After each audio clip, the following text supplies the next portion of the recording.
All right, welcome everyone. This is amazing. I don't know, the words of the immortal Donald Trump. I look out here and there must be 600, 700,000 people at least.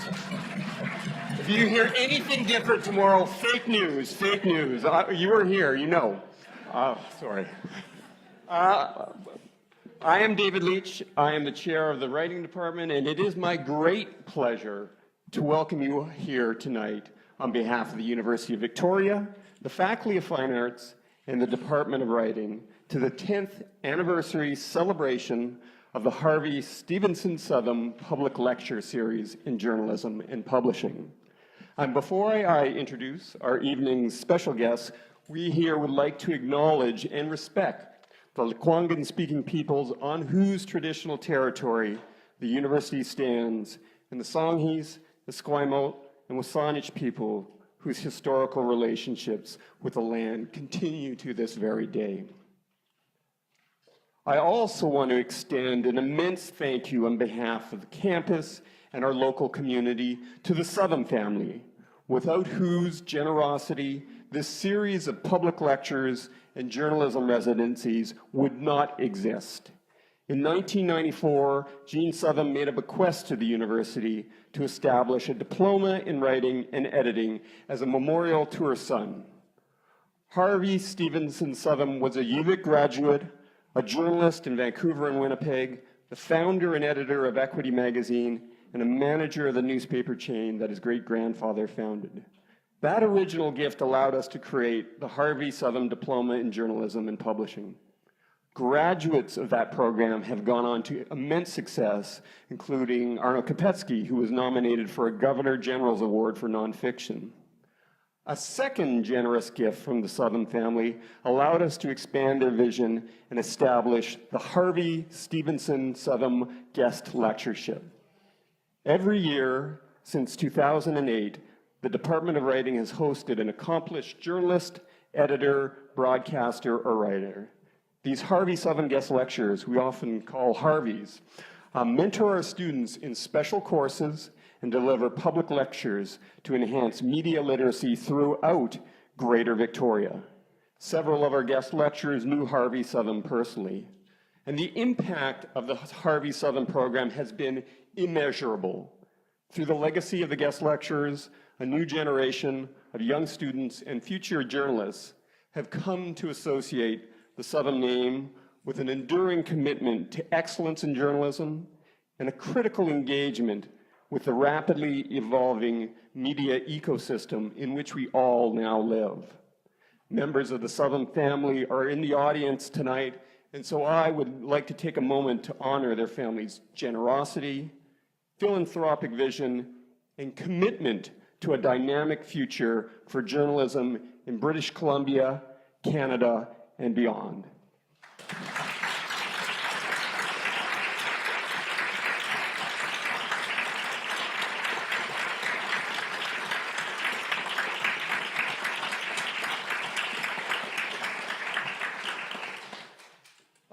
Our lecture program began in 2008 with Charles Campbell, the former editor of the Georgia Straight, talking to us about the perils and the opportunities of the internet for journalists, a subject that looms larger a decade later. Along with the locally based Harveys you will hear from tonight, we have been fortunate to also welcome Sandra Martin, the longtime Globe and Mail writer, who guided our students through the fascinating subgenre of obituary writing as a way to hone their craft as journalists and also to understand world events. In 2016, music writer Carl Wilson used pop culture as a prism through which our students could better understand social, political, and artistic issues. But this is a bittersweet anniversary as well, because it's a reminder of the passing last March of a former Harvey Southam guest, the late, great Richard Wagamase. In 2011, this author of novels, newspaper columns, memoirs, and deeply personal essays taught our students how the observational skills and spiritual principles of First Nation storytelling can help anyone be a better writer. From this very stage, He gave a memorable talk about his own life and the transformative power of stories. You can hear that talk preserved on our website, but the loss of his voice, of an artist of great conscience, is a loss for our entire nation. And I only wish he could be here tonight to share the stage and his hard-won wisdom with our other Harvey Southam guests. UVic Chancellor Sheila Rogers was a close friend of Richard's and introduced him at his lecture in 2011. She added her own voice recently to the recommendation that the new library in James be named after him. I can think of no more fitting tribute to one of our country's great storytellers than to have a Richard Wagamase library here in our community. Let's make it happen. You can start by voicing your support to name that library at victoria.ca. Now it gives me a great pleasure to welcome back to Victoria 6 of our previous guest lecturers, plus a special graduate to our program. I'm going to introduce each guest before we talk for the next hour and a bit about the future of journalism in the age of fake news. Feel free to tweet about what you hear tonight using the hashtag Southam panel. You might use fake news, but who knows what that will call up out of the depths of the internet. I'll turn off the interrogation lights. So, starting from Harvey number 2. For years, Jody Paterson was the voice of conscience in the Times columnists through a popular and provocative column, which was a model of community-engaged journalism. Since 2007, she has been a communications consultant who has spent almost 5 years in Central America working with Honduran and Nicaraguan nonprofits through CUSO International. She is currently working in research communications at UVic. Please welcome Jody Patterson.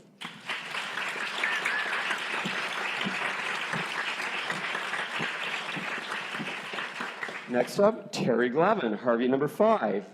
Terry is a columnist with the National Post and the Ottawa Citizen, a regular contributor to Maclean's magazine and the author of 7 books and co-author of 3. A senior fellow with the Raoul Wallenberg Center for Human Rights, Terry covers mainly foreign affairs with a focus on the struggles of marginalized people in the fight for democratic rights in an increasingly authoritarian world. Please welcome Terry Glavin.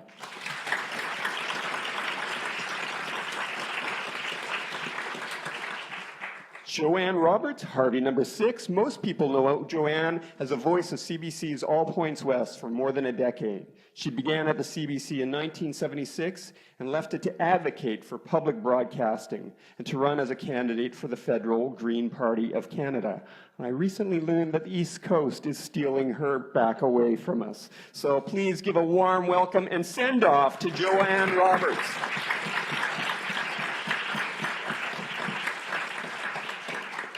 Tom Hawthorn, Harvey number 7, is a prolific freelance writer for a variety of publications, most notably the Globe and Mail.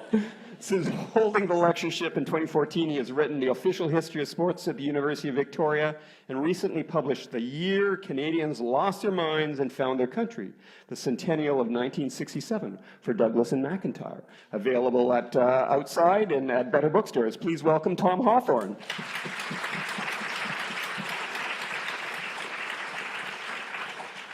Mark Leiren-Young, Harvey number 8, is a multi-talented, multi-genre author who's written for stage, TV, film, newspapers, magazines, and books.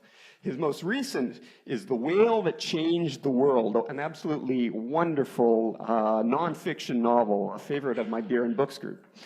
His 2015 Harvey Southam lecture, Crossing the Line, about the power of satire to provoke thought, was turned into an episode of CBC's Ideas. Please welcome Mark Leiren-Young.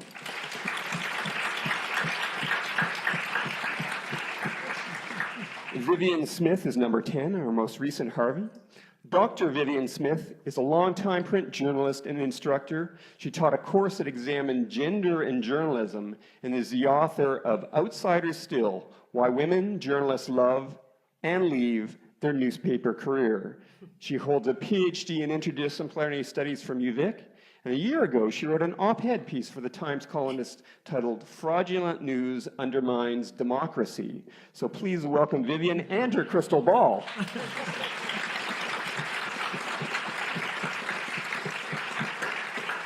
I finally, Quinn MacDonald is a graduate of UVic who studied in the Department of English and the Department of Writing's professional writing program. She is a co-founder, publisher, and editor of Concrete Garden, a locally based magazine about urban sustainable agriculture. She's been a TA for several of our Harvey Southam Guest Lecturers, and we thought if we really wanted to talk about the future of journalism, we better invite someone who's creating that future. Please welcome Quinn MacDonald.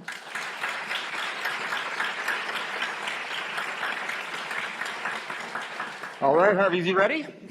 Before we discuss the F word, fake news, I'll begin with a bit of a softball question here, and I just want you to tell us briefly either what you tried to teach, one thing you tried to teach your students, or one thing that you learned from your students while teaching your Harvey classes. Okay, my subject was experiential journalism. I was hoping to teach people, one of the things that I'd loved the most had been where I'd immersed myself in a deeper way rather than the sort of the distancing that journalism can tend to do. And so I hope to help them, you know, in the school of Hunter Thompson and Tom Wolfe sort of learn that technique. And one of the things I learned was I didn't know how to mark. So I told them I was going to use like a city editor. If they turned in a paper that I could publish on the front page the next day without any checking, that was an A+. And, you know, if I had to do this, I had to do that. It sort of went down from there. And let me tell you, university students hated that. But what I loved they really challenged me, and I developed the Jody's Writing Code of Ethics based on being challenged by my students to think about what my own ethics were. So it was great. It was a really wonderful experience. Great. Terry? My course, I think, was called Orwell and Everything After. It was about the legacy, the life and the legacy of George Orwell. And my little sort of working thesis, it was kind of easy for me because I'm a bit of an Orwell nut. I'm a bit of an anorak. My hobby is George Orwell and Triumph motorcycles. How many people know about Jura, where he spent the last years of his life writing 1984? It's a little island off the coast of Scotland. I went there a couple of years ago in January. You have to walk 6 miles in. That's how nutty I am about George Orwell. But the idea was that, you know, he had a grasp of the English language and a kind of a methodology in understanding, if I may use the term, bullshit, that is extremely useful for young journalists today, in that, you know, the technology is in flux, the business models are broken, we really don't know what the next frontier of journalism is going to be and what the medium will sort of look like, the sort of digital revolution and how everything has fallen apart in its wake. So a great skill for young journalists to have is the basic skill set necessary to the work of constructing story out of the found elements of the real world, facts. And that we're not clairvoyants, you know, we can't read people's minds, and we're not metaphysicians that are sort of all tangled up in the interesting debates about what truth is, that we have to remain devoted to the proposition that for our purposes as journalists, truth is revealed by fact. And George Orwell sort of pioneered a kind of essay writing that came to be called new journalism and long-form journalism and that sort of thing. And even that's a bit of a dying art because the opportunity to do that is kind of fading out of the world.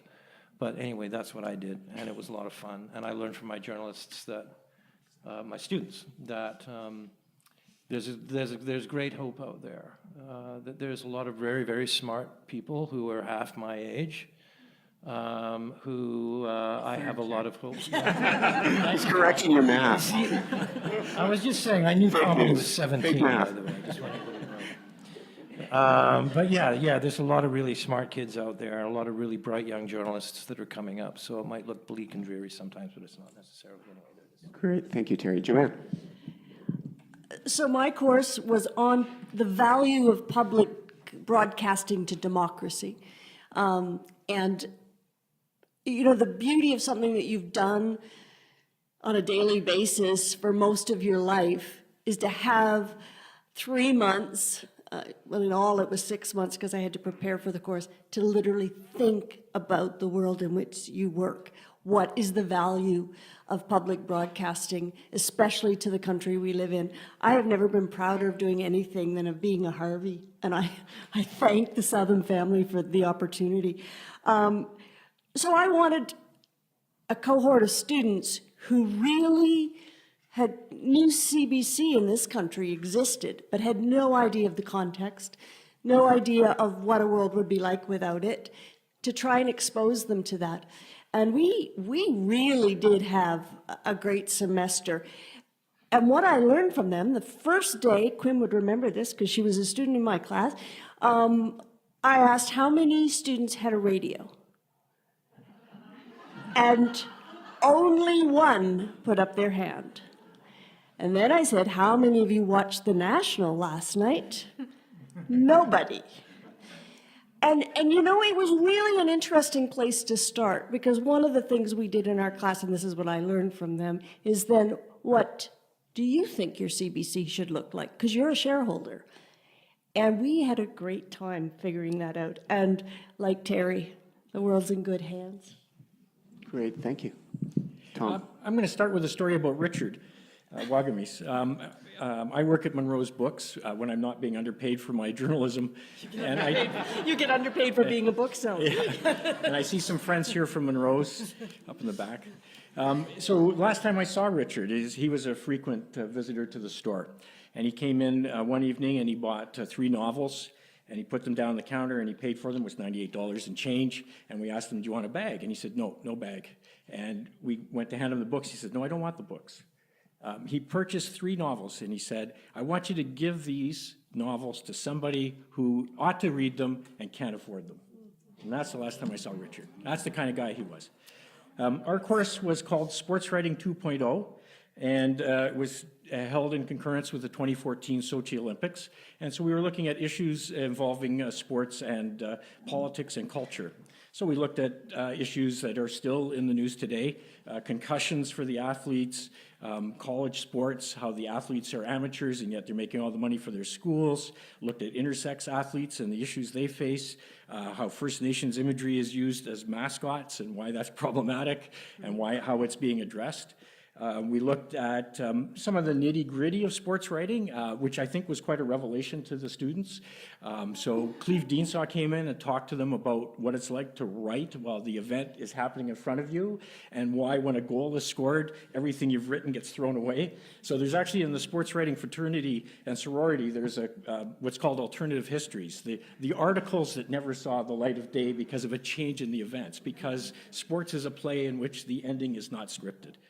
So that was a lot of fun, but mostly, and then there was other stuff about interview techniques, but mostly we talked about, since the Olympics were happening in a country that's not a democracy, how does that nation, Putin and the Russians, using this to further their own desires. And of course, looked at the 1936 Berlin Games and the 1980 Moscow Games, and while we're doing that, let's look at the 84 LA Games, USA. But mostly in that, and we had, so Cleve Deansaw spoke to us, Shannon Proudfoot, the journalist out of Ottawa, talked to us from Skype about magazine reportage. Simon Whitfield, the great Olympian, came in and talked to them. And we also had the great benefit of one of the students was Rachel Francois, who was a middle distance runner for the school here. And so could really, I put her under the spotlight and she rose to the occasion because she talked about what it's like to be an athlete and how it's to deal with other people who could ruin your life in a moment by accident or intentionally. So really that was the intent, is to look at athletes perhaps as workers and how that might change your perception of it. And we looked at pop culture and sports, including the Weaker Than's song about curling, Tournament of Hearts. There'll never be a greater song written about curling. But mostly we stayed within ourselves and gave 110%. Fantastic. Didn't leave anything in here. All right, thank you, Tom. Mark? Okay, so Teresa's class was about how truth is revealed by fact. Mine was about how truth is revealed by comedy. And I am forever grateful to the Southam Fellowship because I'm a UVic grad and the Southam Fellowship moved me back to Victoria 3 years ago and no plans to leave. So it's interesting because the class started with comedy writing and comedy styles and very quickly turned into what became my pet thing, is why is comedy doing a better job of getting to the news than the news? And that became my obsession in the class. So we got into the idea of, is anything off limits? That was the subject of my talk. But we really dealt with John Oliver had just come on. And I was like, why is John Oliver doing a better job with the news than 60 Minutes? And why are we having an easier time getting at the truth through Stephen Colbert? And so I would have the amazing thing that I learned was actually from Tom, who went, you know you can bring people in by Skype? I'm like, Skype? Okay, teach me the Skype thing. And so I ended up having Mark Breslin, who founded Yuck Yucks, come in via Skype and talk about the concept of too soon and talk about working with Joan Rivers. I tracked down Sophia McLennan, who'd just written a book about how satire was saving America. I think her book was called Was Satire Saving America? And my students were like, you know her, right? And I went, no, I sent her an email. I said, I'm doing a class. People like to visit. I tracked down a writer for the Colbert Report and had them in and said, let's talk about news. So our course was about the idea that comedy was doing a better job with telling the truth than news was. And I felt, now I look and go, wow, we were a little early. Too soon. Too soon. All right, fantastic. Vivian. Good evening, and thank you all for coming. This is really gratifying to know that there's so many people interested in journalism and what fake news is, whatever we decide it is tonight. I taught a course called Gender in Journalism. I have done a lot of research in that area over the years, and I did it here in my doctoral research and wrote a book about it, and which is for sale back there, by the way. And I interviewed a lot of women journalists across the country in newspapers, and I found out a whole lot about how gender can affect how news is, what we decide news is, how it's reported, who reports it, and some of the kind of unexamined assumptions that we have that are actually gender-based. And in fact, the Southam chain back in the early 90s did a report on women in newspaper. So thank you for doing that. That was part of my research too. And so the students who were, I was expecting a lot of young women probably, and had gratifyingly young men, young women, and a couple of people who identified as gender fluid. So for me, the learning was in even how we define gender now, and how far from sort of new definitions a lot of media are. And I had a great group of guests come into my class too, because we're all, I guess as journalists, we're all sort of tied into the idea that we should have people come in who do what we talk about and do what we do. And one of them is Margot Goodhand, who's over there in the back, and she represents to me a lot of what is problematic in some of the corporate media today, which is that we don't have enough women like Margot at the top. And it would be great if we could have more women and diversity in general throughout. And I also had the pleasure of having Quinn as my TA, so that when the terrible day came, and all through the course I was delighted because, oh yeah, Hillary's going to win, it's going to be so great, we'll be able to talk about everything about that. And then she didn't. And luckily for me, Quinn was scheduled to come in the next day and talk down my students, because she did so in a way that I don't think I could have done. So thank you, Quinn. All right. Quinn, what have you learned about journalism as a TA and from launching your magazine? Well, this is actually the stage that the last time I was in this room was when we did a group project that launched Concrete Garden, so it's kind of cool to come full term, or full circle. Yeah, I've TA'd a few classes at UVic writing with some really amazing teachers, and got to work with some really amazing students coming up, and got to assure them that as long as they get 2 or 3 other part-time jobs, they can make journalism work. And yeah, I TA'd Vivian's course, and I was really excited to do that, and she was really amazing and let me kind of help with some of the planning, and I came in and did a lecture on women in sports journalism, because Vivian was like, I don't know anything about sports, and I was like, perfect. And then I was going to come in and do a lecture about how it is to be a woman in the future of journalism and maybe how that's working. And I planned out my lecture, and I interviewed Sachi Kool from BuzzFeed, and it was going to be really great. And then November 8th happened, and I had to go into the class and talk about the future, which didn't really seem possible at that moment. So we just kind of all talked together. I think there's a couple of those students here about what we want that future to look like compared to what had happened and what kind of were some strategies to do that. I think one of the main things from that class was just asking how many of them had even invested in journalism. And there was very few, if any, that put up their hands as having paid for anything. And that was kind of shocking. Even as a fellow millennial, is like there were these people who wanted to go into a profession that they weren't willing to support financially. So as someone who's young, and there's people who are older who have so much faith in us, and I mean, all the faith in the world isn't going to do anything if there's nowhere for us to work. So I think that's the biggest challenge and the biggest struggle with any kind of fake news battle, is making sure that there is some kind of business model or community support that's going to continue journalism, or it's not going to exist. Great, thank you.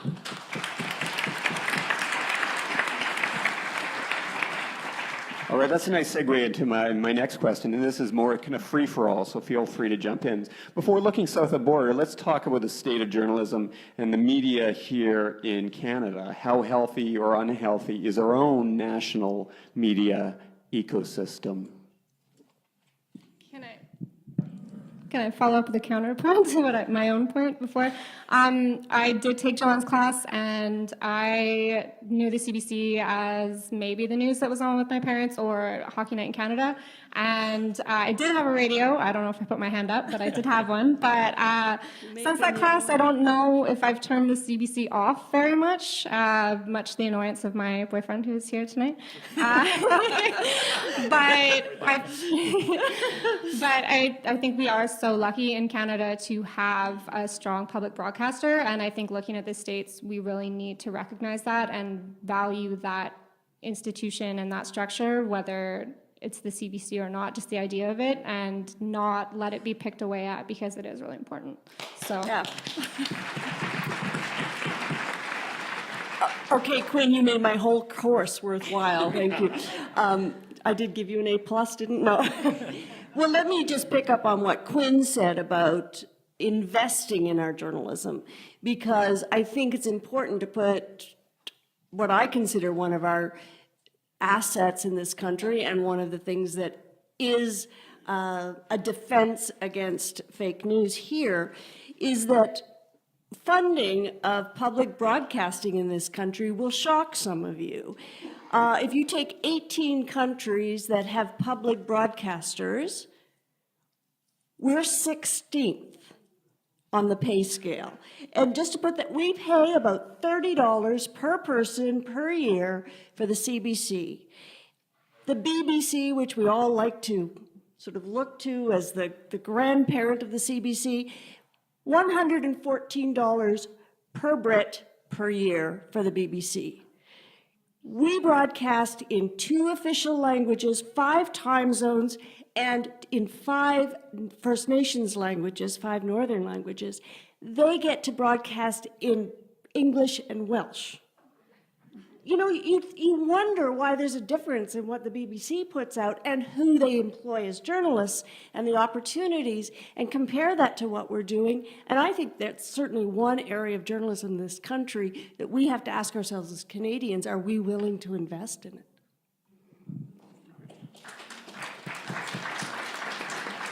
Well, I come from the print media side of things, where I have to say things are pretty gloomy these days. And I mean, it's a business model that no longer works. It hasn't worked for a long time.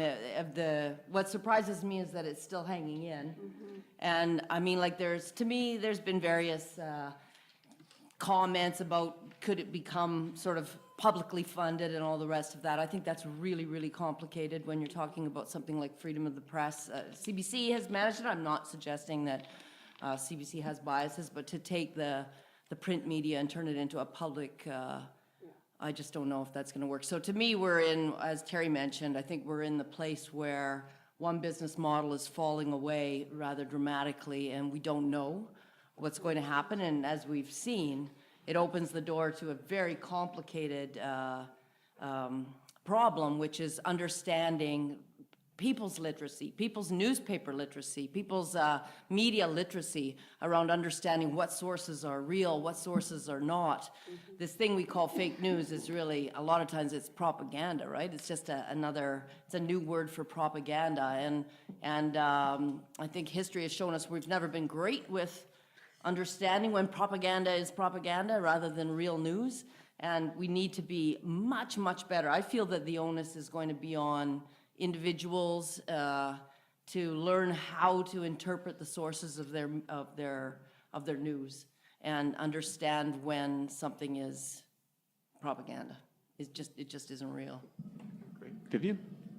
Yeah, and I think too that there's a real loss in communities when their daily newspapers die, which has happened in Nanaimo and Kamloops, I think, and other places.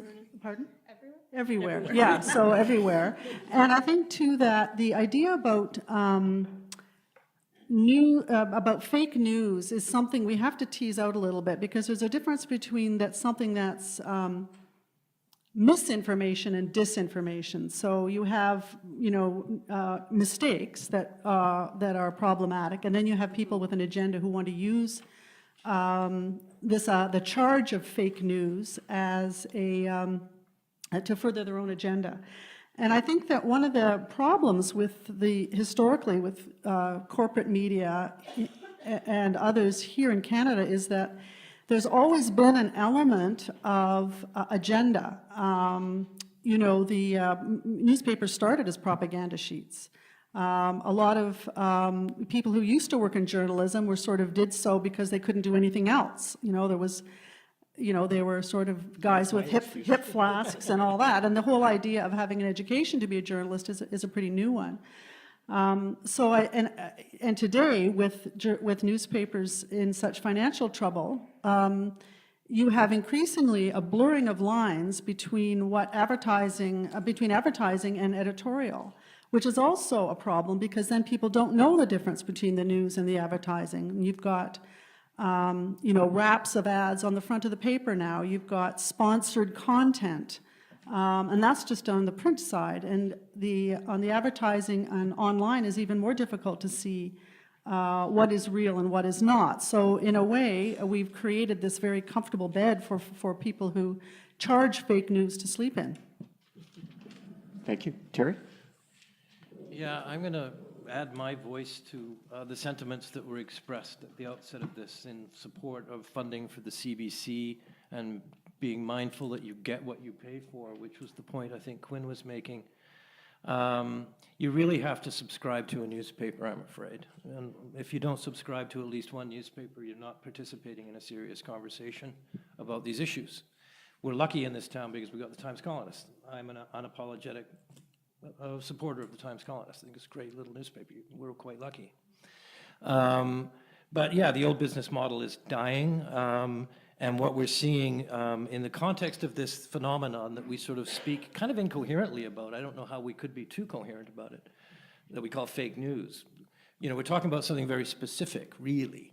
And we're talking about the mischief that's being made largely by certain cable stations in the United States, one that I can think of off the top of my head. It's named after an animal. There's also, in the bigger picture, there's RT News, there's Sputnik, there's Telesur, there's Press TV, there's Xinhua, there's CCTV. What else have I forgotten? Yeah, the Chinese, curiously, have, by an order of magnitude, more outward propaganda and disinformation and manipulation than the Russians do. But we tend to pay attention to the Russians because of the particular mischief that they played in the last election in the United States. America. There was some mischief. There was a really interesting fake news phenomenon that occurred here in Canada a few months ago. It was absolutely disgraceful, in my view, with the way a lot of my colleagues got taken in by this. And it was the Chrystia Freeland hid her Nazi past story. Now, I happen to be no friend of this government. There's a lot of people in this government who don't like me at all, particularly on foreign affairs issues. But this was absolutely outrageous. You know, suddenly we were all talking about whether or not Chrystia Freeland's grandfather was properly understood as a Nazi, whether or not Chrystia Freeland had lied about her family's Nazi past. And, you know, some of the most reputable journalists and reputable news organizations in this country played along with this kind of crap. And it originated, you know, there's no mystery about it this time. It was actually, it originated directly out of the Russian embassy in Ottawa. It was deliberately aimed at undermining Chrystia Freeland's credibility. She has been an extremely militantly progressive voice in respect of the Kremlin's belligerence and barbarism. She's a brilliant person, very, very smart person. And the Russians wanted to mess with her. So it came out of the Russian embassy. Curiously, it went to Vice. And interestingly, Justin Ling at Vice was, he recognized what was going on. He says, thanks, but no thanks. He passed. But there were other people who picked up on it, people who should have known better. So, yeah, I would really like to see the CBC's budget, you know, maybe 40, 50% bigger, and a lot of the extraneous stuff that CBC does sort of put on the side, and a real focus on public interest journalism. We desperately need something like that. As far as getting what you pay for, you know, I'm not sure. I don't want to be optimistic, and this may be, I mean, pessimistic. I want to be pessimistic, and this may be wishful thinking. But last week, the New York Times reported that for the first time ever, its digital subscription revenue exceeded its print subscription revenue. $64 million digital, $62 million print. It was over advertising. Their digital subscription was above their advertising revenue, I think it was. In the quarter, they switched. Yeah, that's right, that's right. And I think this is good news. I think there could be, I mean, that's $64 million is no chump change, even for the New York Times. And I So think there's you something to can start with. thank Trump for that. Yeah, I think Thank you, Don.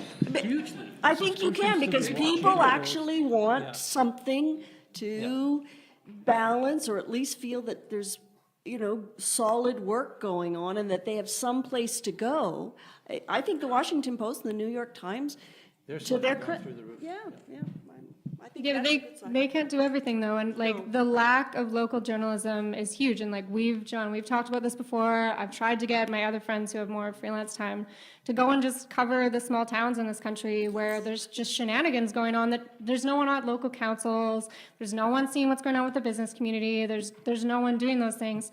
And I think that, you know, this idea of crusading journalism that we have is relatively new, as Vivian was saying, but that doesn't mean that it shouldn't happen. And I mean, the CBC can't do everything. I don't know what the solution is, and I'm the token millennial on the panel, but like, there's so much stuff that's going on that we don't know about. And yeah, media literacy is also going to be huge, because even I get caught up on like sharing or retweeting something, and then it's like, okay, take a step back.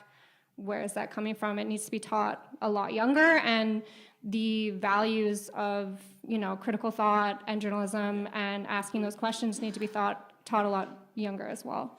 Okay, great. Well, that leads into kind of the main topic of our tonight is fake news. And do you want to just talk a little bit about all the different flavors and even the way it's used, both as a kind of phenomenon of fabricated stories and the way the hashtag or the charge has been actually turned around and then weaponized and aimed at legitimate news outfits? What really is fake news? How has it evolved? Is it a new thing? I don't think so. And what are its dangers? And what is the role even of social networks of kind of laundering this information and kind of promoting it? So any avenue into it, tell us about fake news. Well, I want to pick up on something Terry said, because I think, and actually, I'm going to give credit to Jack Knox, who's here for this line. You know, we've become a generation, I think I've got this right, Jack, that goes straight from, you know, outrage to 140 characters, right? Like we skip over thoughtful, we skip over checking both sides. We now have an opinion and it's 140 characters and it's outrage. Like we don't build. And I think even journalists can be accused of that. Sometimes it is because there's not enough of us around and we do have to quickly fill a spot. And outrage is easy journalism. And I think of Marion Monsef. Who cared what border her mother carried her across? And if she'd not been told that story, that's a sad case of parenting maybe. But it wasn't a reason to remove a minister. But it did that. Why did it do that? Because we went to outrage. Oh my gosh, what do you mean? She's, maybe from here in Syria and she really is from Afghanistan. Really? Like we spent a lot of time on that and it was because it could be used against us. Well, one of the things about the biggest narrative in news today, and I think it has been for a long time, is conflict. Yeah, we report conflict, we exaggerate conflict, we ask where the conflict is, and then we say, well, let's throw some color on top of that, or whatever. And so the whole problem, making problems out of everything is part of what we do. And it sounds like a criticism, it partly is, but the other part of it is that a lot of journalism is designed to solve problems, to find solutions to things and move towards new ways of doing things. And if it weren't, we would be back even farther than we are now. We're like a digest for people to come and talk about their problems, and we pick and choose which ones we're going to deal with. And we also have the holding to account of our institutions that is a conflict-based, who did what yesterday, what did they say in Commons yesterday, and that's how we cover it. So we can't we can't really wonder where outrage comes from. When David invited me to do the Southam to be a Harvey, the first person I met with was the first Harvey, Charles Campbell. And he teaches journalism at Cap College. And he told me something that rocked my world. Keep in mind, this is a few years ago now. And he said he asked his students where they got their news. And their answer was Facebook, right? And he said, well, no, but what's the source on Facebook? The source was Facebook. And these were students studying journalism, and my heart kind of went dead. It was like, the Grinch's heart gets bigger. My heart shrunk like the Grinch's when I heard that news. And it's interesting because on the ecosystem comment, about 10 years ago, I wrote a book called Never Shoot a Stampede Queen about adventures working at the Williams Lake Tribune, which was a small paper. And in the book, I talked about the impossibly small newsroom we had doing this job of putting out a paper 3 times a week. And I'll never forget being interviewed by somebody at the Martlet, and I thought that was so cool, being a UVic grad. I was being interviewed by the Martlet. And she said, you had 6 reporters at a community paper. And her eyes were like, I just told her Santa was real. And she's like, we had 2, and we have to do video. And I've gone back, I'm still friends with people at the Williams Lake Tribune, and they're like, now, we have 2, and we have to do video. So part of what you get, part of where we get such lame news, and why I'm always knocked out by like what Terry does with in-depth stuff, is if you look at papers, you frequently get one-person articles. I was judging an award for magazine articles, and I was reading single-sourced interview pieces. No, you don't win an award for interviewing one person and quoting them. No, but this was what was coming in, because that was considered really good. It was nicely written, but you don't even get the second source. And so what we're seeing, even from established journalists, isn't reporting like you normally get from this guy over here. It's hot takes. It's somebody acting from outrage. It's, I saw the Twitter headline, or my faves, I saw the Onion headline or the Beaverton headline, and I got outraged by accident. Those are my favorites. CBC Radio has one reporter to cover all of Vancouver Island. And people wonder why we don't get to some stories. Jody? And I'd just like to say, I think there's a moral obligation when you see something that's clearly fake that's being shared to challenge it. There's a New Yorker cartoon that I love, guys, that I can't come to bed yet. There's something wrong on the internet. I have spent too many nights like that. But I do think we have a moral obligation to challenge when our friends and family share things that are nonsense. You know, I can't dance if I can't be part of your revolution, said George Orwell. I mean, you see these ridiculous quotes that are attributed to people that they never said. So even those little things, you got to be challenged. Yeah, I usually just comment and say that this article is from 2014. Yeah, I think, to me, that is what's actually really changed. I mean, when you David, you mentioned, is it new? I mean, like, remember the National Enquirer and those, like, Alien Born with Baby Arm, all those weird magazines, right?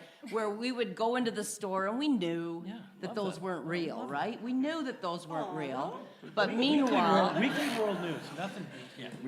The Sasquatch is real.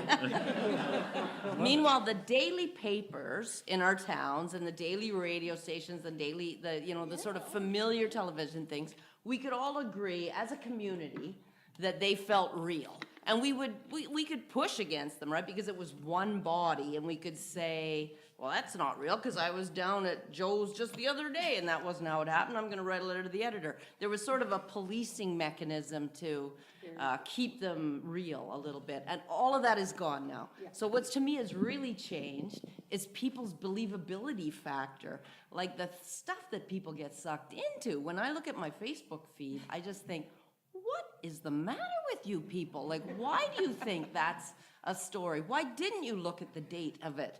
You know, why didn't you do one tiny Google search to see that what you just posted to all your friends as truth was, you know, had not a single source, it was a blatant lie, it was from 5 years ago, whatever it was, right? Like, where people seem to have become gullible in this new age, and they're really vulnerable to thinking that anything is news, and that's a very dangerous new thing to me. We're now walking in and looking at the weekly news and buying it.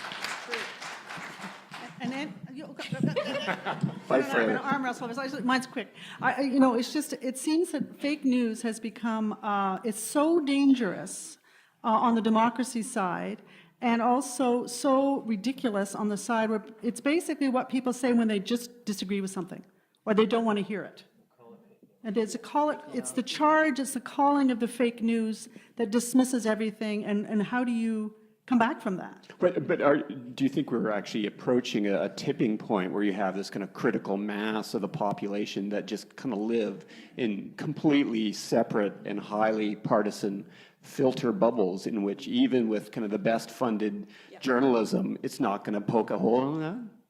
Well, there's the filter bubbles, but there's also like an economy of attention going on. Like there's always something new to look at. People like with Facebook Live, with Twitter videos being live with so much stuff, people want you to be paying attention all the time. And when that's happening, you don't have time to click on the article and look at the byline, look at the date, because I mean, even for me, I'm scrolling through Twitter, I click on like 5 articles I want to read, I save them in my tabs. Do I go back and read them? No, I go back on Twitter. Like you know that, and even as someone who is media literate and likes that depth and reads magazines, but it's just, we're always checking things all the time. We're seeing what's new, we're seeing what's going on, and I think that is a huge problem because it makes it a lot harder to step back.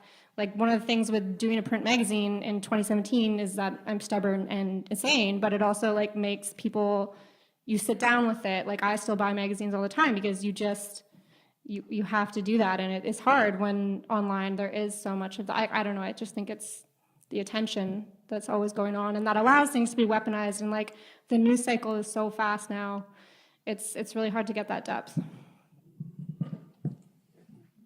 Yeah, I think, you know, it's always a paradox. I'm always finding irony in things. We're really quite fortunate to be able to have this kind of a conversation, okay? I spent a lot of my time trying to figure out what's going on in places like China. There's 1.3 billion people in China, and the degree to which the opportunities of all of those people to have conversations among themselves of this kind has gone in complete reverse, and the state of liberal democracy around the world all of the important indicators, free speech and a free press being arguably the most important, certainly one of the most important values to liberal democracy. Absolute retreat all over the world, has been for more than a decade now.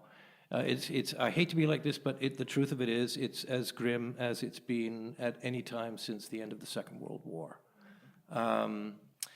Now, I don't want to be too depressing about this, because the fun thing is, when you're trying to look at the future, you're trying to project, well, where's this all going? The great thing is, none of us up here have the faintest idea what we're talking about. We don't know where, I mean, we got some really good ideas, I think, about where things might be going, and if present trends continue, we can talk a little bit about where things might end up. But the beauty of it is, when I get really depressed, I remind myself that there's actually no way of knowing what comes around the corner. Nobody saw the Arab Spring coming, right? Nobody. You can never tell the lash that will cause the slave to turn on his master, all right? There is a new generation coming up in the entire Arab world. It's really quite, when you look at the demographics and the World Survey polls that we have, people really care about the values that we claim to care about, and we claim to care about. The thing that worries me is that in the centers of liberal democracy, in the big cities, in Los Angeles, New York, Toronto, London, Montreal, Vancouver, there is very, very little thought given, very little care given to these principles that we claim to hold dear. A lot, and this is the survey data backs this up. I'm kind of a survey nerd, and it's really depressing, particularly in the United States. It's across the spectrum. The right and the left, particularly among millennials, they don't particularly value free speech. They don't particularly value or see a greater value in liberal democracy as opposed to government by experts, even a military government. It's really quite shocking. And I think this does go to what Quinn was saying earlier, that this idea of media literacy and these kinds of values have to be taught at a very early age. And going back to what George Orwell had to say on the subject, it's not so much what's playing on the gramophone. It's not even so much the gramophone itself. The problem and the difficulty is the gramophone mind. It's the fact that over the last 40 or 50 years, the truth has become problematized, that we have allowed ourselves to be persuaded that, which is great, the idea of there being many truths and many histories, many ways of understanding history, but it's only a very short step from that to the notion that there's actually no truth, no real truth. It doesn't really matter. What only matters is what you want to hear rather than what you need to know, and that's what Facebook and Twitter are perfectly designed to do. That's what their algorithms are for, is to tell you what you want to hear, not what you need to know.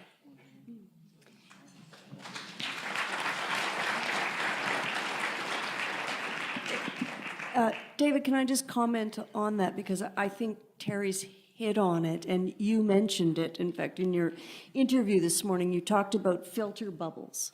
And I think it's really important that we pay attention to this, because while I'm not a conspiracy theorist, I think that there has been a realization, and we are seeing it playing out south of the border, and we saw a reaction to it in Canada during, I think, our last election, that if you can destroy the sources of information, not just the sources of news, but if you can diminish in some way the sources of information and the public becomes less informed, then you have greater control. And that is a threat to democracy. And that's, I mean, you can look at history and see where that's been done. So in the United States, where we see elites, those being us journalists, and I mean, none of us would see ourselves as an elite, but journalists have become the elites, not to be trusted, off with their heads. When you challenge scientists. And again, we saw scientists being challenged in our own country, but we're really seeing it happen. You know, we've got an ambassador to Canada that thinks there are two sides to climate change. You know, and I mean, it goes to what Terry's getting at. That's a nice way to say, don't believe anybody. And so then the people that are to be believed are the people who think like you. And there's nothing to challenge that. And if you are using Facebook, I have a sister who lives in Tennessee. She was raised in the same household. She's very smart, but she can't seem to get it through her head that Fox News is not the only opinion in the world. And the more she listens to Fox News in southern Tennessee, the more Republican she becomes by the minute. And you can no longer have an informed conversation with her. And you know, and I dearly love my sister, but it frightens me to see her have one source of news, you know, so, you know. Well, and I wonder, and we talk about there needing to be younger education and stuff, but the worst people that I see on Facebook, because people younger than me aren't really on there anymore, is people of my parents and my aunts and uncles and my second cousins and their friends sharing these ridiculous things. But like, I've talked to my parents and they're like, well, we had one source of news. We had the news. We only had it once a day. We didn't, you know, ask a lot of questions about it. And at the same time, the whole time I was growing up, like, politicians were slagged off, like, and it just really breeds this anti-intellectualism. But it's not just the millennials that use Twitter too much. A lot of the stuff on Facebook is like, boomers need to rein themselves in a little bit. So I'm just saying, like, yeah, like, we do need to all be a little bit activists and stuff, and, like, you know, take your grandma aside and have a conversation, like, because it's bonkers, the stuff that I see them share, and I'm like, hey, this isn't real. So it's a cross-generational thing as well, and I think that, you know, younger people, I coach some really amazing younger people at Roller Derby who are really open to questioning a lot of things, but they're also super informed. They're way smarter than I was at that age, so it's definitely an issue for all demographics, I think. And I think the idea too that, just to iterate the idea that journalism has never been one of the professions that you see at the top 10 of anybody's most respected list. And it's the same with politicians. And yet, you know, we're supposedly the people who are telling you what's going on, and politicians are the people who are supposedly moving society forward. So, I mean, it is encouraging to see so many people out, and it is encouraging to think that, you know, maybe in a weird way, Trump is going to, you know, make journalism good again, great again. I don't know if it ever was, but, you know, I made Saturday Night Live great for the first time. yeah, just to fight this idea that we're all, you know, we're making stuff up. And you know, today on the CBC, of course, radio, I was listening to a man being interviewed who said that as a Christian he believed that climate change was due to hell growing, like hell was getting bigger. And so that was why the world was heating up. So it's not just, you know. I have to fact check that. Yeah. Like, you have to realize that you share the world with people who do not think the way you do. And so, you know, our job is really difficult to sort all that out. Well, I mean, think globally, act locally. If we want better journalism, or if we at least kind of want to inoculate our own communities from the effects of fake news, what do we need to be doing? Like right here in Victoria or BC, and this actually ties into a question that we got via Facebook. And I know it's a real person, but just about what is the future of funding, say, for people who are going to cover local council meetings? How do you kind of maintain that good journalism locally, perhaps as a model? Well, I think, like what Terry said, we're really lucky to have the Times Colonist, and it's important to invest in things while we still have them, because as someone who's starting to start something, that's really, really hard. And I have a friend who has been a freelance journalist forever. Like, he freelanced in Syria because that's the modern, you know, world that we have. He had no security. He worked for Vice, got let go of Vice. And he had a thread on Twitter the other day that was like, hey, sure, print journalism is dying. Like, that's what's happening. But sure, keep paying $50 a month for your boutique podcast that is an opinion you like. So, I mean, I support a couple podcasts as well. But when you support a a newspaper or a publication, you get that broad range of things that, are the council staff. You might not read it, but it's important that it's all there. So with all these self-funding models and this really niche stuff, it's a way for people to keep getting voices out, and some of those voices are really marginalized and important to support, but it's also just getting people more and more niche and more into those bubbles instead of the broad depth of coverage is what we're starting to lose. And I think there was a piece in the Tyee a few weeks ago about like what it would take to start a newspaper in Vancouver, and it's like it's not going to happen.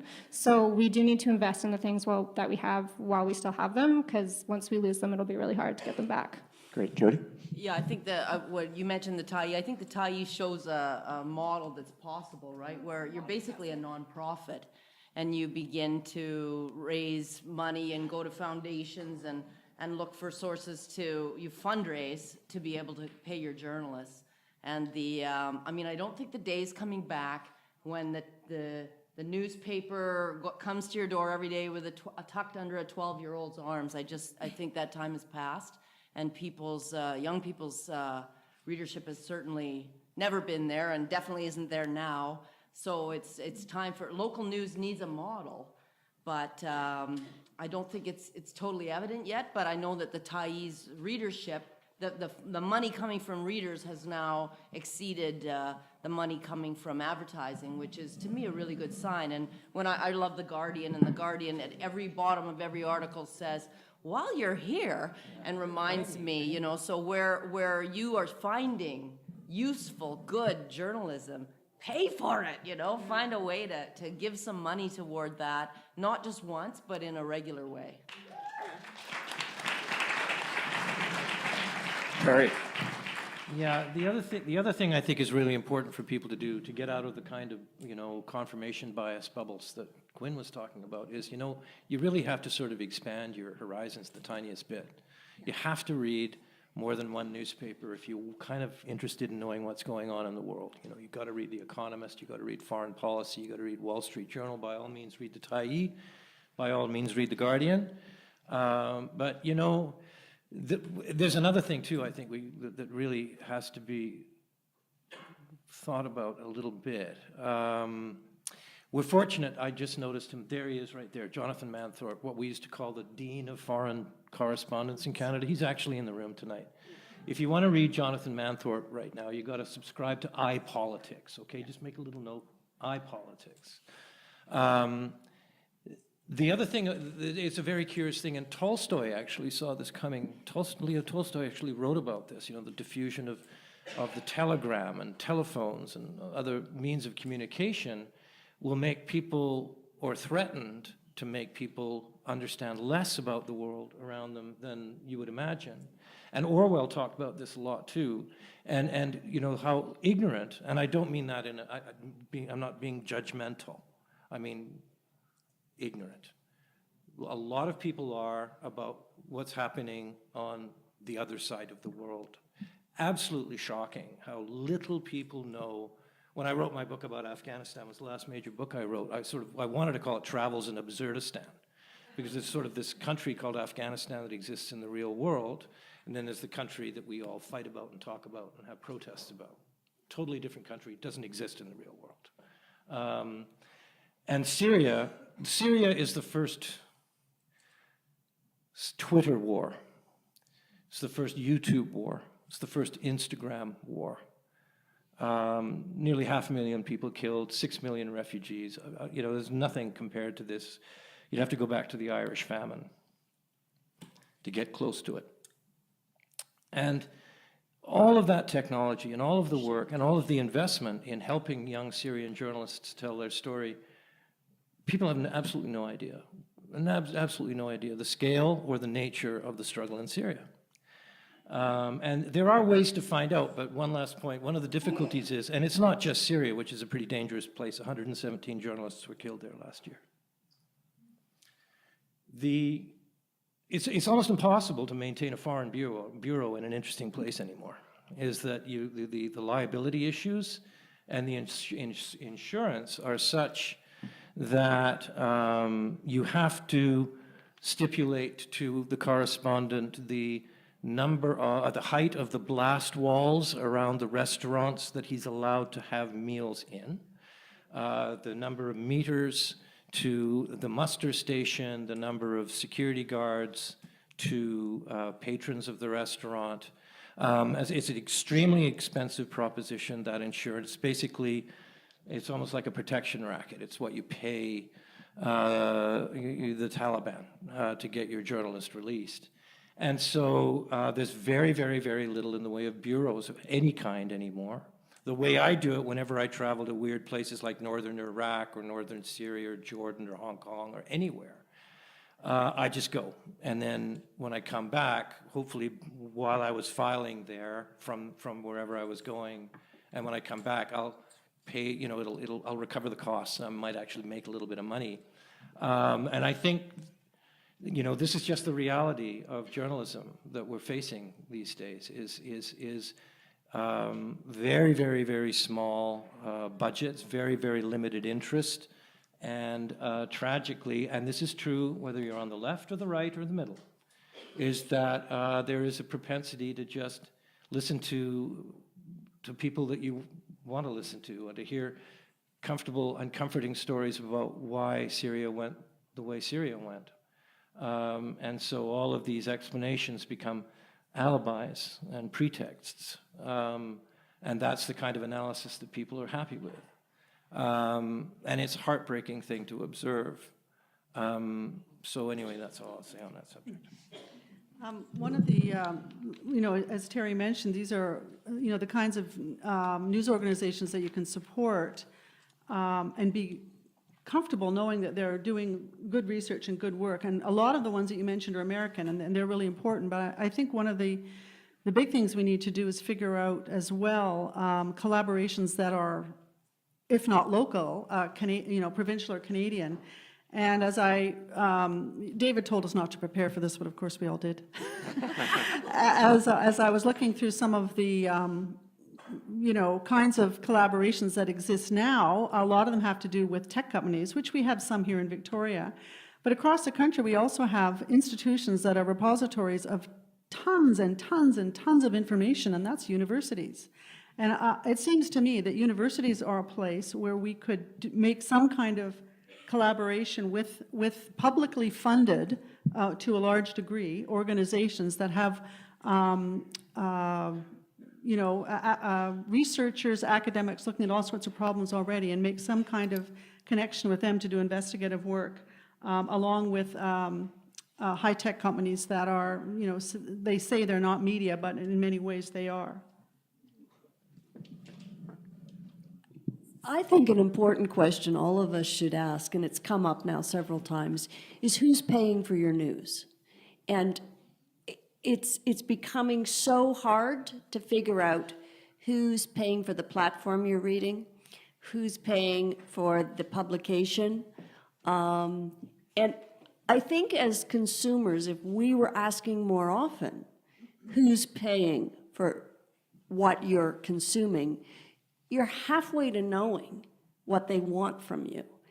And, you know, we have institutions that it's obvious, but those models are failing. I mean, we know that advertising pays for newspapers. So we can look at the advertising. It's probably the most, I never thought I'd ever say advertising is a transparent way to know what's paying for your news, but at least it's there. And what's more frightening to me is the institutes that have been created that have that kind of sheen of academia on them. But if you look at the money, you know what they need to turn out. You know, the Koch brothers being the example of people who've been funding all kinds of things in Canada and the United States. It doesn't say that anywhere on their masthead. It doesn't say that on their reports. People, including journalists, take it, oh, well, it's a report from an institute. It's a good source. And if we're not double sourcing, which is hard to do in this day and age, and if we're not as consumers asking, who's paying for my news? So the website where you found that wonderful article on vaccinations, who's paying for that? Yeah. How much money from both the fake news crowd, and I use that term rather loosely, is paying for that? Or on the other side, how much money from pharmaceuticals are paying for it? I mean, we're now in a battle where money seems to be, if we follow the money, the old sort of trope, we will actually know something about our news. And I think it's been buried deeper and deeper. Maybe that's what we need, is an institution to tell us who funds everything. Well, a lot of the actual like weaponized fake news stuff was just literally people making up stuff, and it was money from those digital ads. That was like a whole, because people just outsourced where their advertising was going online, and they didn't even know. So now you have all these like activist groups trying to get things like Sleeping Giants or whatever it is on Twitter, trying to get these things defunded. But just the switch to digital advertising so fast, everyone, we're in between agencies, and then no one knew where their money was going. So it's this whole thing that was revealed, and the speed with which that propaganda did come about, I think no one was really ready for. So yeah, we don't know what can happen in a good way, but also in these bad ways as well. So. Well, I want to make sure we save a little time for kind of questions from the audience, but I do. I know Terry claims he doesn't have a crystal ball. We did promise to talk about the future of journalism, so I'm going to ask you all: what is the future of journalism? You've got kind of three choose your own adventures.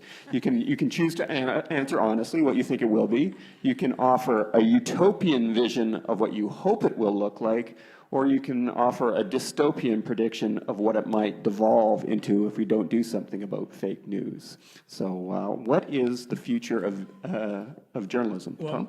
Of course, I was on Twitter today saying we have no idea what the future of news is, but we had opinions that we'd be happy to share. So my utopian vision, and what I always had hoped with the rise of the internet, we are in a paradox of an age where more and better journalism is available to us at any moment. Like, anybody's out there bored, you could be reading whatever you want, and you could be reading ProPublica in the United States, an incredible organization. So it's available, but at the same time, it's drowning in a sea of what Terry called mischief, made up fake news. That's deliberate. There's a reason for that. It's to exhaust democracy. There's an intent behind fake news, whether it's from the Rebel in Canada or various outlets, or some kid in Macedonia making up stuff because the Trump crowd are idiots, and they'll click on it and people in Macedonia make $100,000 a year making up nonsense and memes. So my utopian vision is that, and what I've always been hoping for, is that we'd have a world of I.F. Stones and George Seldes, who's long been my journalistic hero. My dad used to subscribe to I.F. Stone bi-weekly by that time.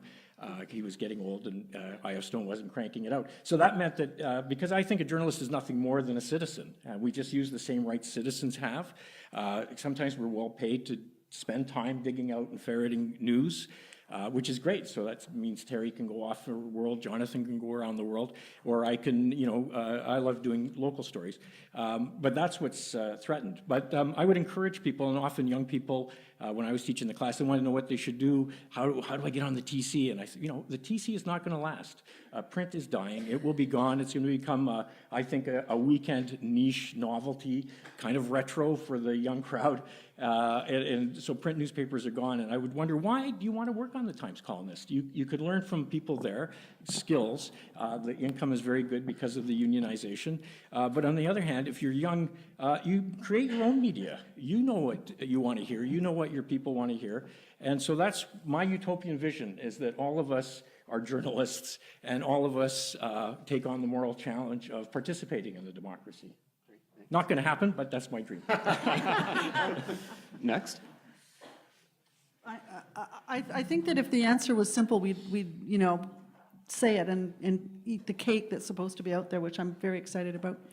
But I think that it's unknowable, and David joked that I wrote this piece last year about fake news and its impact, and it just sort of, a few of the things came true. But I think it's going to be worse than that before it gets better. And I think that the answer is probably a combination of outrage that we were talking about before, but outrage that's directed at solving the problem. And for me, that's a problem that usually is best solved with education, and education that starts really early in schools, and not just necessarily taught by the classroom teacher, who's a wonderful person, but also by journalists who can go in and talk about how it's done and what it means to democracy. Because the demonizing is way too easy. And we need people to understand how important free press is and how important journalism is to our democracy. Terry? Yeah, I try to be optimistic because in the work that I do and the material that I work with and the people that I depend on, you know, covering this strange thing that we call foreign affairs, which I find a completely bizarre way of understanding or describing, you know, writing about stuff and people that are not like your next door neighbor. But it's depressing, okay? It's really, really goddamn depressing. And so I cheer myself up by imagining, you know, what are those things about the human condition and the human nature that might give us some indication of where this is all going. I just want to touch on a couple of things that Tommy said, that optimism about, you know, we're all citizens. You know, journalism can actually be done by people who have a bit of a grasp on how to tell a story and have a bit of an understanding of who might be interested in that story. This was one of the beautiful things, I think, about the lessons of George Orwell. He says, look, anybody can do this. You know, it's understanding how the world works is something that is available to all of us. And I.F. Stone, very quickly, I don't know if it's an apocryphal story. I love it. I hope it's true. That he once gave a lecture to a class at the Columbia School of Journalism, and people were asking him, how do you manage to break all these amazing stories? You're not the New York Times, the Washington Post, Chicago Tribune, CBS News. You got this little Gestetner thing, and you put out this little newsletter every week, but you break all these massive stories in Washington. How do you do it? It's because I have no sources. And there's a story there, you know. I mean, the thing about journalists and journalism is that you get caught up in that sort of world. If you're sort of, you know, Ottawa, and I spend a good time sort of going back and forth. You know, you talk about a bubble, my God. I mean, anything north of Darcy McGee's is just this wasteland. Okay, so what are these things about people that would give, you know, human beings that would give me some optimism? The first is that there's an actual need to know what's bloody well going on. We need to know what's happening. Simple as that, is that people actually need to know what's happening. And it's all very fun and interesting, and you can feel good about yourself if all you hear is stuff that confirms all of your petty little prejudices and biases and all that sort of thing.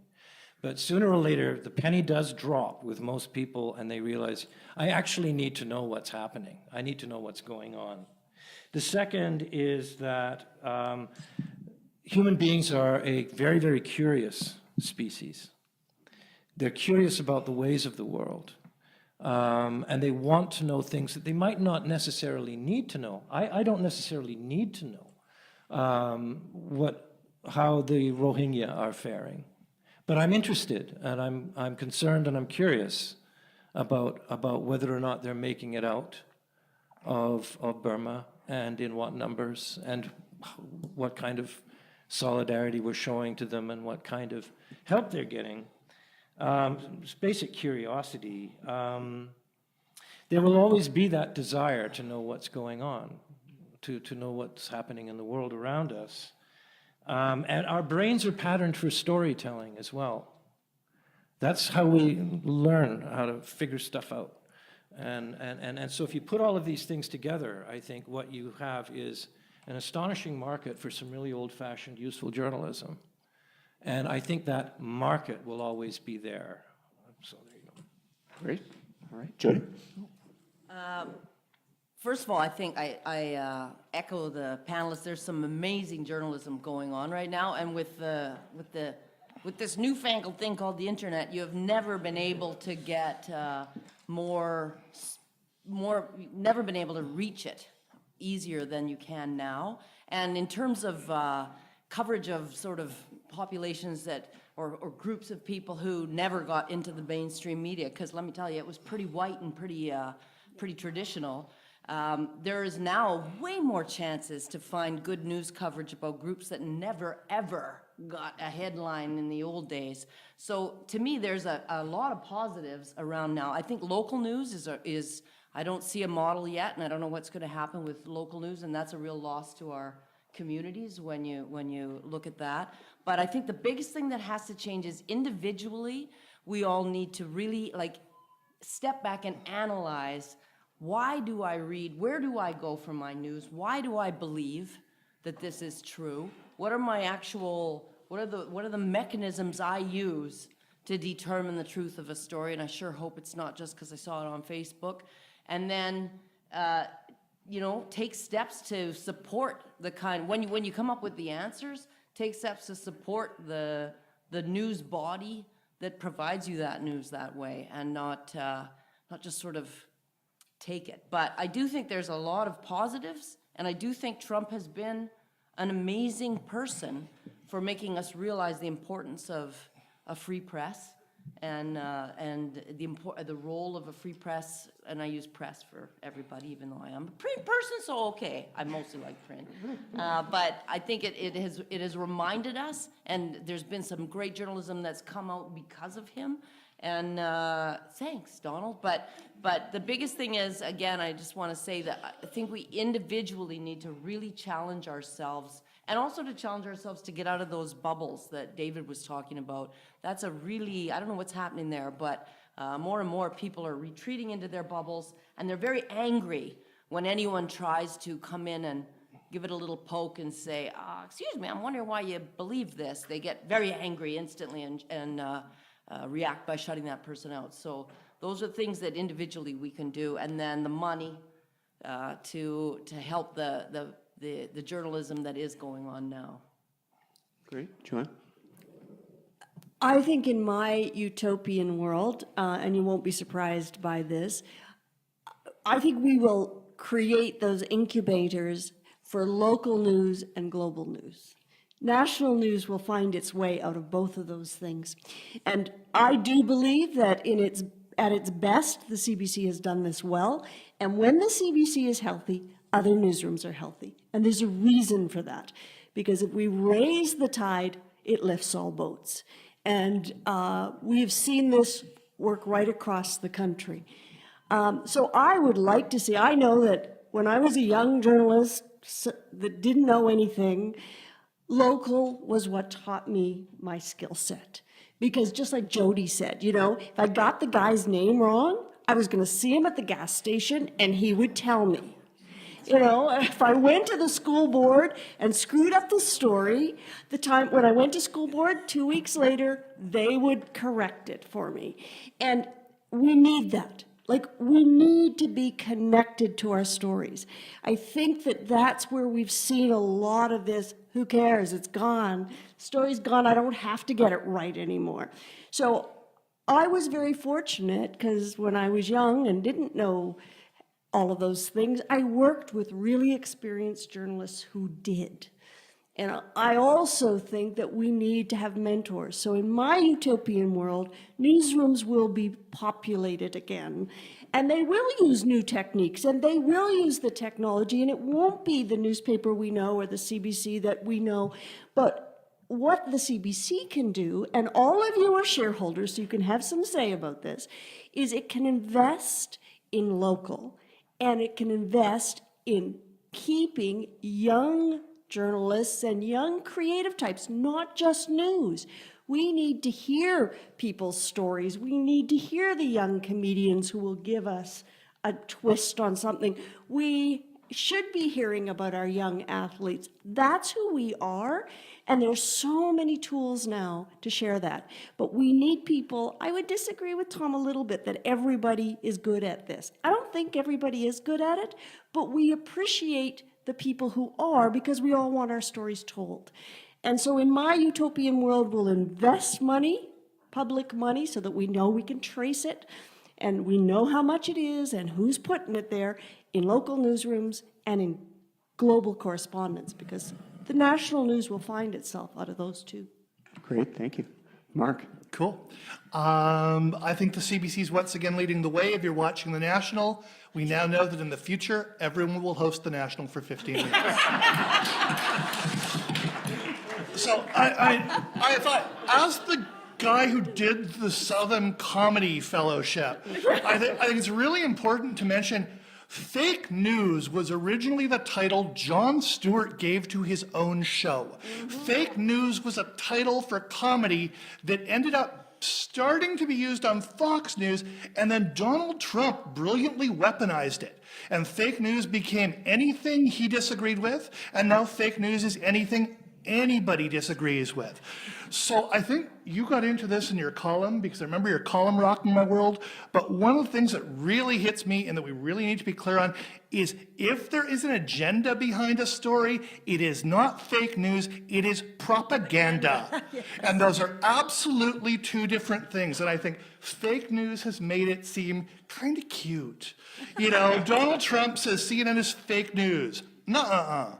You know, and what's really stunning to me is that the comedy shows now employ fact checkers. Now, 15 years ago, George Carlin didn't have to get it right, he just had to be funny. Weekend Update didn't used to have to get the facts right. Their only obligation was to make you laugh. And now the Jon Stewart show has, now the Daily Show, Trevor Noah, fact checkers, Colbert fact checkers. Seth Meyers, relentless fact checkers. John Oliver, relentless fact checkers going into degrees of nerdery that no one else covers. Like just astonishingly in depth. And that to me is kind of cool and kind of appalling because it's the real news that should be doing the fact checking. And one thing that I said in my class that I think is broken about the existing model of news is creating two sides to every story when there isn't one. And what happened is, what happened with climate change is that the model was we need someone who disagrees. And even if there wasn't anybody who disagreed, they'd find someone. There was a great story that just came out that the Canadian Taxpayers Federation, 5 freaking people. How often does 5 freaking people get quoted? Now, I remember doing a story from Maclean's years ago, back when, real journalism, that was real journalism. And I interviewed somebody and I said, how many members does your group have? And I quickly realized there were no members, it was letterhead. And I was told to quote them anyway. And that's a really common thing. Frequently, when you look at a newspaper and you're reading the second side to a story from a group, that group is 3 people, or 1 person, or 5 people who are being propped up to go, aren't we objective? We found 2 sides. So that would be where, to me, real news gets fake. But yeah, if there's an agenda, it's not fake news, it's propaganda, although I don't know what the heck you call the stuff the Macedonian teenagers are turning out. Because they're really just doing it for cash. They're doing old-fashioned tabloid journalism where, you know, they could have written that Hillary ate babies. It would have not only been, I think they did, and not only that Hillary killed babies, and it wasn't the Trump supporters who shared that one. It was nice liberals who shared that one. So yeah, that's its whole own thing. So we got fake news, we got propaganda, and we've got old-fashioned tabloid stuff. And over to you. Yes. As the young, hopeful future on this panel, I'm not hopeful and I'm not optimistic. I've basically been working for free, trying to start a publication that focuses on positive, amazing things that are happening in the community and tells a broader story. I'm not able to pay my writers as much as they deserve. I'm just doing it anyways because it needs to be done. I think most people from my classes that I was in are working in communications or for the government or in promotion. So, I mean, I just came into an industry when it was exploding, so I'm just trying to make something work, but I'm just not gonna be hopeful, and I'm just gonna do the work anyways, so. Great. Now, we're almost out of time, but we do have a couple of microphones here. I was just going to say, I'm on Twitter, and I just saw a tweet. The failing Harvey Southam panel doesn't like the most popular president in history. Yes! Nobody's there. Sad.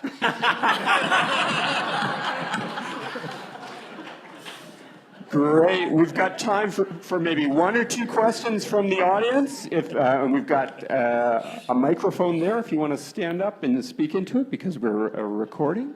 And then we've actually got one secret special guest and cake. Cake is true. I'm just wondering what you think about the role of philanthropy, because, for example, the Winnipeg Foundation, there's a few former Winnipeggers here, is sponsoring a community news commons with the former CBC or Noah Ehrenberg. So training people to be critical thinkers and so on. So that source can be trusted as neutral. What's your opinion on that? Since we're all here courtesy of the Southams, I think we're all kind of fans of philanthropy. Kind of biased. I think that's great. As advertising is falling, it's good to have those places, people that can step in, groups that can step in and provide that funding and provide an arm's length and be something that people can trust. I definitely think that's the future. There's already a lot of business models like that happening with ProPublica. A lot of things like the Walrus, they're just switching to nonprofit because that's the only way to keep going. I mean, grants and stuff have definitely helped me, so I think that that's definitely an option and would be great to have more of that. Great. I'll take a question over there. Thank you. I have a very practical question about the threat of fake news and propaganda to our democracy. We have a democratic deficit in this country. With 38% of the vote, you can get 50% of the seats and 100% of the power. The current first-past-the-post system is serve the interests of the uber classes better because they can better manipulate and control it. We are at a juncture where we are fighting for electoral reform and proportional representation. This is the last chance in this province, in this country, and in this generation. And there is a lot of fake news and propaganda against it from the uber classes. What practical suggestion you have that we can motivate people and get them interested for electoral reform and proportional representation, and what practical suggestion you have how we can fight the fake news and propaganda against electoral reform and proportional representation? Okay, Jody. I am a deep believer in proportional representation and watched with great interest as BC turned it down. And I don't think it's an issue of fake news. I think it's an issue of people not understanding the word proportional representation, the word first past the post, and the electoral reform. I think there has to be a deep, long public education process to help people understand why they should want electoral reform. I totally agree with you, but it's like gambling in terms of trying to get public interest. People just don't want to talk about it, and it's very hard. No matter what good coverage you might have of it, people are not reading that coverage, and until they read it, then it's just words in the paper. Great. We'll take a question here. One. All right. So a lot of my friends, as well as myself, we really chase sort of like following journalism, right? And I think it's there's this move towards sort of like wanting curated content and getting these sort of newsletters in your inboxes that tell you the most important stories that you need to read this week or just today, right? But however, like we often forget about how exhausting that is and like the amount of fatigue that comes with that. And this is why within my friend group, I'm a big proponent of the BuzzFeed model, in which it becomes more of journalism becomes more of a lifestyle, and we often attack it, right? When sort of there's this softening where they're providing sort of alternative content, which is more lifestyle geared, right? And in terms of creating a brand in which there is more fun content. But when we look at successful platforms that people share, like Reddit or like Tumblr or like even Vice, right? There's a huge mix and diversity in terms of whether it's hard-hitting journalism along with things that just make you feel good, right? But I think that in the past, journalism has had that, right? When we look at sort of like local televisions, not only did they cover world events, but they also showed you sort of like the local dog race, right? And to what extent do you guys think that in the online world that we want media institutions to sort of become lifestyle brands? Is that dangerous, or do you think that we should just really chase like everything, all the money should be spent on hard-hitting sort of long-form journalism? You know, I'm glad you asked that question, because I personally think you do need both. I think if we convince ourselves the only thing we need is news, then we will cut off our noses to spite our face. The CBC was formed on November 2nd, 1936, 81 years ago, and it did not have a news department. That surprises people, because it didn't have a news department until the Second World War, when it needed to have a Canadian perspective on something that was happening around the world. I think it is important for whatever news models or whatever journalism models we're looking at, that they do have multiple interests like most of us. But it isn't, what has happened is you've cut out the news department or made the news department the smallest department, and you've put lots of resources into the lifestyle department. Look at any newspaper and see what section's the biggest section. It'll be the lifestyle section. So we have to get that balance back, because what should be happening is all of the fun stuff should be helping to support the news, because when we need the news, we need it to be more independent, and we need it to be well-funded, because it's harder to do. So I think that model is not a bad model. We just have to find a way to make it work in the new world. Great. I think we've got time for two more. Over there, please. Yeah, thank you for the evening. It's been very, very interesting and enlightening. I have a couple of questions. One is about fake news versus truth. And I was wondering, you were wondering what direction a journalist should go to make a living and be paid for nicely about it. I was wondering how many journalists at the moment, student or otherwise, are hired to check facts versus fake news. And if there is none trained properly in that direction, maybe there is some job to be created there and hire some interesting journalists. And we can thank Mr. Trump to create these jobs in Canada. So how about that? All journalists are supposed to be fact checkers. That's part of your job, is to have authoritative sources, to check your sources. One of the problems now is there's so few journalists in I guess you'd call mainstream media, that part of the job gets shorter and shorter shrift. And a lot of editors also are let go in buyouts and layoffs and firings. So the people who are there to do that fact checking are fewer and fewer in number. So yes, it would be great. I don't know how you get them to hire more people in corporate media when they're bleeding. It's a good question, but it's part of the problem. It's the chicken and egg problem. If you start stripping out the people who check facts, there's more opportunity for mistakes to come in, and for things, for people to cry fake news if there are just mistakes. Okay, great. We've got time for one more question, but lots of time to corner them after our event. Sir, you've been waiting. Okay, I'll try to be really quick here, but you guys brought up a lot of stuff for me here. In the interest of full disclosure, I honestly believe that the best way to find out any form of truth is to trust nobody but to listen to everybody, regardless of whom they are, even if you know them to be lying. That's a whole different thing. Thank you, whoever did that. But I guess there are two prongs to this question. I'll try to be really, really quickly.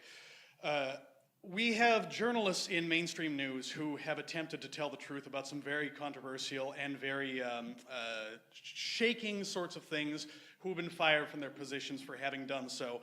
Ed Schultz is one who comes to mind, who I believe spoke about the Trans-Pacific Partnership. We have Phil Donahue, who spoke about the Iraq War, and we have Cenk Uygur, who spoke about basically the relationship between money and politics. All these people were forced out of their positions of power. Contrarily, we had a list of people being named as being purveyors of fake news. People like Russia Today, people like Telesur, people like Sputnik. It's worth mentioning that Russia Today hired Ed Schultz, and that Russia Today, okay, I cannot remember if they hired Phil Donahue or not, but they've hired many people who have spilled the beans on some very powerful people. Now, without saying one way or another, like whether or not they're worth something, what makes them different from another nationally funded news source, like, say, the CBC? And in the wake of fake news, how do we stop institutions like Facebook and Twitter from effectively becoming a ministry of truth in the name of protecting us from fake news? Okay, great. I think Terry wants to take that. Yeah, I sure do.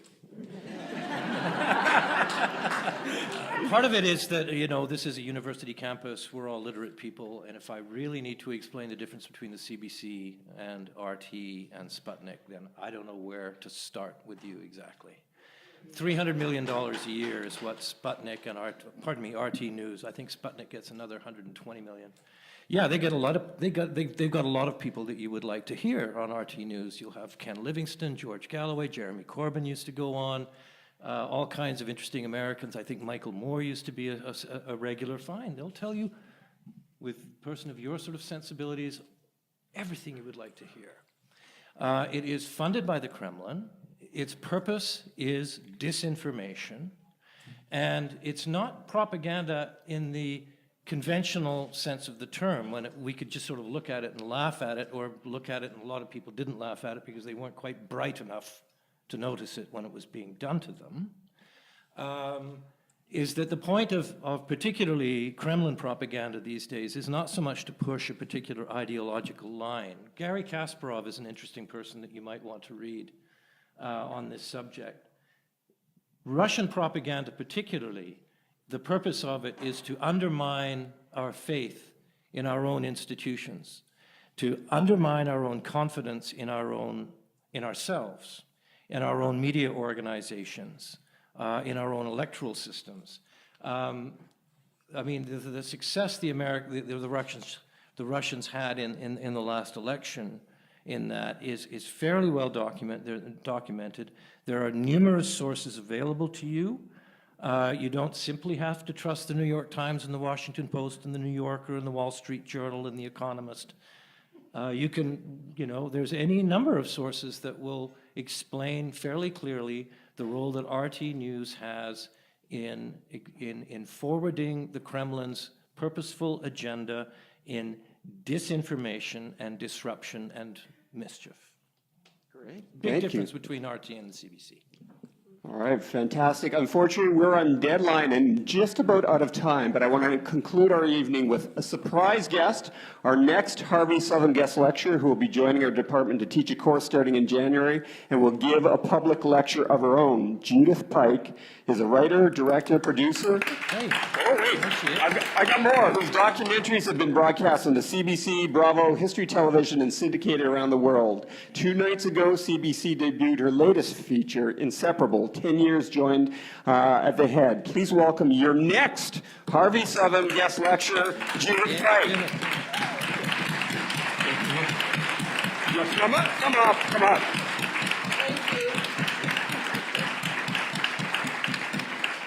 Judith, you just want to give us a brief teaser, whet our appetite for the power of documentary film. Ooh, wow. Hi, everyone. Thanks. Thanks for having me. It was a great panel. I've really enjoyed this discussion, and it's really exciting for me to be kind of following in your guys' footsteps. So I'm happy to be here. So for our course, we're going to be talking about documentary film. And I have to say, being here is a little bit of a full circle moment for me, because about 30 years ago, I started at UVic and did a lot of courses in creative writing and English.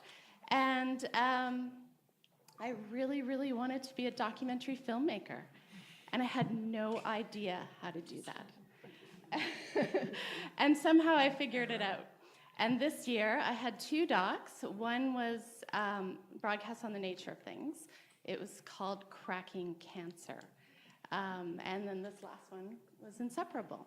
And so the course that I'll be teaching is sort of a how-to, from beginning to end, create documentary films. And I'm really looking forward to it. I want to sign up. Sign me up. I was going to say, to find out when it is, you'll have to like our Facebook page, but that just, it seems dirty now. Something more to say. I just want to talk a little bit about the future of, future of media, future of journalism, and just use this last documentary as sort of an example. I just want to say one word, first of all, cross-platform. Yes. It's going to be huge, and it already is. I mean, basically, when I think of the kind of work that we had to do to make this doc successful, not only did we spend a year filming and editing and et cetera, and made a doc, we wrote a lot of the stuff that you'll see on the website, we wrote. I did radio interviews across the country about the doc. So it was like a whole cross-platform process. And I think that if people are wanting to do journalism, wanting to be in media, that is what's going to get you through. Yeah. Thank you so much. Thank you, Judith. We look forward to that. And I want to thank all of our panelists for their words and their wisdom tonight. I want to again extend our eternal gratitude to the Southam family for making possible the learning that happens through the Harvey Southam Lecture Program, past, present, and future. And I want to thank you all for coming out and helping us celebrate the 10th anniversary of this program by engaging with these important issues. So give yourself a round of applause.